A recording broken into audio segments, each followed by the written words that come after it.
Quel est les endroits plus accessibles? Alors qu'on voit Pao qui arrive au Contamine, au ravitaillement des Contamines. Donc là, on va voir à quelle vitesse, à quelle allure il se ravitaille.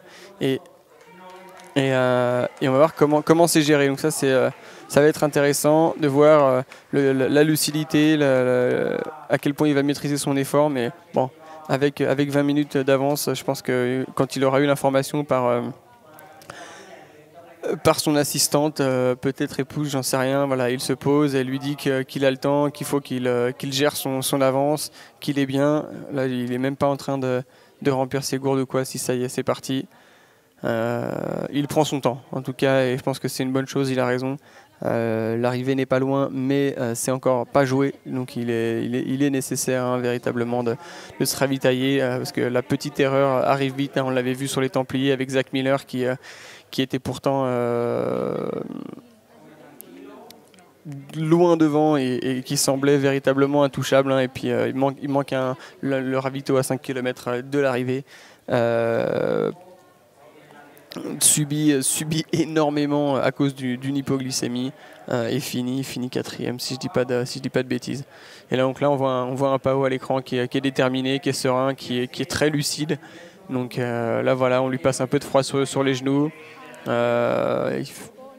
Voilà, c'est beau de voir un coureur comme ça dans ces conditions, qui maîtrise son histoire. Comme on l'a dit, Pao, c'est une grosse expérience. Il a déjà fait beaucoup de courses cette année et toujours dans de très très bonnes conditions avec des résultats vraiment costauds. Donc bon bah voilà, il était favori et puis a priori ça va se finir. Ça va se finir encore sur la plus haute marche du podium pour Pao Capel, l'Espagnol, et ça fait plaisir pour lui, quoi. Et voilà, donc le deuxième concurrent à arriver au ravitaillement des Contamines sur la TDS 2016, c'est Franco Collet, qui a l'air bien déterminé. Là, c'est véridique. Donc voilà, on voit l'assistance. Là, ça se passe plus rapidement. Là, on sent qu'il y a beaucoup plus de pression, alors qu'on voit qu'il a dû se casser un ou deux doigts, parce qu'il a eu cette attelle à la main droite. Mais bon, ça c'est les coureurs d'ultra, c'est pas ça qui les arrête. Franco Collet qui a fait le boulot, en tout cas qui est pour l'instant deuxième, assez largement distancé désormais de Pau Capel, mais c'est normal. Mais on sait que derrière ça peut encore être la bataille, donc il faut rien lâcher. On verra à l'arrivée de... donc là on continue en fait avec c'était Duran Lopez qui a refait une montée de fou, et là Franco Collet qui est un petit peu dans le dur, qui cherche son deuxième souffle, parce qu'on a bien vu c'était Duran Lopez l'Espagnol, donc qui est revenu de nulle part parce qu'il était décroché, il était devant tout à l'heure, et puis course un peu folle. Voilà, donc il a fait une très très grosse descente, donc il est passé au ravitaillement précédent, au col du Joli.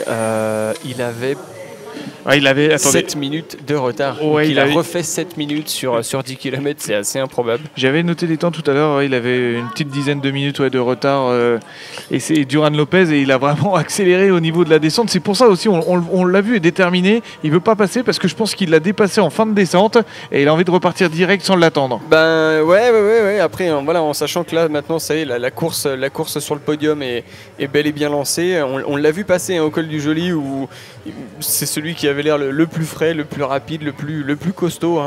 Alors que voilà Pao Capel qui arrive à Bellevue. Voilà. Pao Capel qui est là à côté de Bioman. Non, Bioman c'est quelqu'un d'autre. D'accord. Mais en tout cas, Pao Capel qui est là. Le voilà magnifique, qui prend les photos sur la droite. Forcément la full One Piece, c'est quand même rock'n'roll. La foulée là est moins fluide, mais c'est normal. Mais en tout cas, il a fait le plus dur, parce que là, quand on se dit on est à Bellevue, on y croit, c'est run jusqu'à la fin. C'est ce que je disais, voilà, il a fait un tiers de la descente, il lui reste les 2 tiers, ça va descendre raide là, à partir de là, il y a à peu près 5 km jusqu'aux ouches. Donc ça va encore un peu taper dans les cannes, donc on voit qu'il cède des bâtons pour essayer de diminuer l'impact. Il a fait... Pao Capel a quand même une avance considérable, on va pas se mentir, mais bon, comme le disait Ludo, rien n'est impossible. Et si quelqu'un se sent vraiment frais, hein, on l'a vu avec le Français Berger, voilà, qui a fait une remontée. Ah là là, la remontada, on l'a vu tout à l'heure. Fantastique. Il était 70-90, il est 12e. Voilà, et il est revenu jusqu'à la 12e place. Il est parti du ravitaillement, après s'être ravitaillé par ce qui semblait être sa maman. Donc en plus, c'est accompagnement en famille. Ça, c'est toujours beau de voir ce genre d'expérience partagée avec les membres de sa famille. Et donc faire une remontée monumentale. Et donc s'il continue avec la forme qu'il a, il pourrait sans problème rentrer dans le top 10. Et donc voilà, de telles remontées sont pas impossibles. Et donc faut s'attendre à tout. Donc on va voir maintenant les différences de temps, les écarts entre les coureurs. Allez, ça arrive. Allez, c'est parti. Donc on est bien sur toujours le deuxième coureur espagnol. Duran Lopez qui est stoppé mais qui continue bien alors que c'est Pau Capel qui passe aux ouches là. Ouais, voilà. Les ouches, et vous voyez, il y a du monde pour l'accueillir aux ouches. Les ouches avant d'aller à Chamonix, c'est tout à côté. Il y a 8 km. Voilà. Les ouches Chamonix, après ce sera un faux plat montant pour Pau Capel. Donc on espère que vous n'êtes pas en train de manger parce que là ça secoue un peu, mais on essaye de faire au mieux. Ah, c'est le suivi. Hein. Et là, voilà, on a ce suivi. Donc, est-ce qu'il va s'arrêter? Est-ce que ça va repartir? Oui, non. Il n'a pas trop envie de s'arrêter. Peut-être quand même assurer la fin. Il a de l'avance, il sait. Voilà, il sécurise. Voilà, il va remplir parce que 8 km, mine de rien, ça va pas. Allez, la petite tape sur les fesses de l'assistance. Ça, c'est dans la boîte. Allez, c'est reparti pour.